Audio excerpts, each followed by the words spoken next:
everyone! Ngayon naman ay share ko sa inyo kung paano ako magluto ng low carb na ginataang karni ng manok. Meron ako dito mga sangkap na aking gagamitin, luya, sibuyas at saka bawang. Ito po lahat yung mga idagdag natin sa pagluluto dito sa karni ng manok. Napakadaling lutuin lang ito mga kaibigan, kaya sinishare ko sa inyo sa mga naka-low carb dyan na kagaya ko. Ito ay napakasimpleng recipe at meron din naman ako dito gulay na sitaw, kaya ito yung idagdag ko sa aking ginataang karni ng manok. So, ganyan lang po mga sisi ang mga sangkap na aking gagamitin. Napakasimple lang ito. Hinugasan ko muna yan bago ko tanggalin naman yung nasa dulo niya na matigas or yung basta yung nap sa dulo ng sitaw na yan. Tanggalin natin. Tapos himayin ng maliliit. Ganyan lang po kadali mga sisi. Kaya share ko sa inyo kung gusto nyong gawin ay pwede naman. Ito po ay aking version lamang sa pagluto ng ginataang karni ng manok na low carb. Nasa sa inyo din kung ano yung gusto nyong pagluluto kasi may kanya-kanya naman tayong version.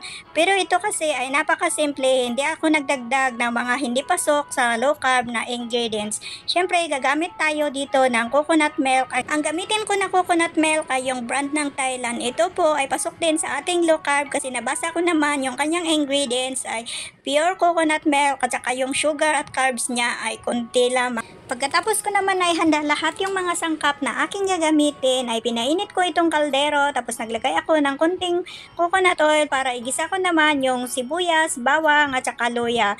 Kapag lumabas ang kanyang bango or aroma ay isunod naman nating igisa itong karni ng manok. Ito pala ay pinakuluan ko kanina ng 10 minuto kaya nawala ang kanyang dugo at saka lansa. So ganyan lang po kasimple lang ito mga sisi. Kapag medyo golden brown na itong karni ng manok, nilagay ko naman yung coconut milk. Ito pala ay yung nasa lata or in can na coconut milk. Pasok naman ito sa ating low carb kasi nabasa ko yung kanyang ingredients ay pure coconut milk at saka yung sugar ay konti lamang na napasok sa ating low carb. Kaya ayan yung ginamit ko. Mahirap kasing humanap ng fresh na coconut milk dito. Kapag nailagay naman natin yung coconut milk, syempre naglagay din ako ng asin na pampalasa at saka paminta para templado na, at saka ko tinakpan.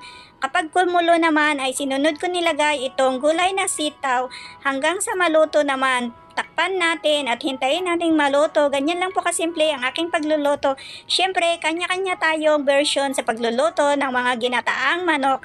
Pero ito ay matawag kong low carb kasi konti lang naman yung mga sangkap na aking ginamit. Nakikita nyo naman yung pampalasa na nilagay ko lang ay asin at saka paminta at yung coconut milk. So, ayan lang po kasimple ito mga sisi. Kaya, kung gusto nyong magluto ng low carb, ganito ang gawin nyo. Pwede naman kung anong ibang gulay na gamitin nyo dito. Ito kasing sitaw lang ang available dito sa amin. Kaya, yan yung ginamit ko. So, ayan, maraming salamat.